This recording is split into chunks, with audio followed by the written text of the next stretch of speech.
Мостот во Зрновци ќе се поправа со европски пари, како еден од 8 инфраструктурни проекти финансиран од програмата на Европската Унија за санирање на штетите од поплавите.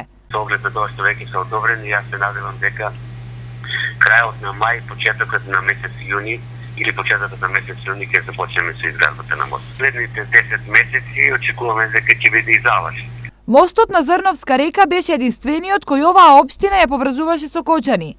Во моментов мостот се користи само за минување на пешаци и лесни коли, но почетокот на градежните работи овој мост целосно ќе го затворат, па овдешните жители ќе мораат да патуваат преку Виница.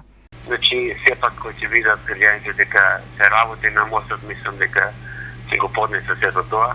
И тоа постои можност и за изградба на алтернативен мост покрај самиот постоечки мост, мислам покрај самата градба каде што ќе се одива. Така да доколку се направи алтернатива, наистина за граѓаните ќе бидат голем корист. Инаку од Зрновци за Кочани или обратно секојдневно патуваат околу 600 лица. Најголем дел од нив се ученици и вработени.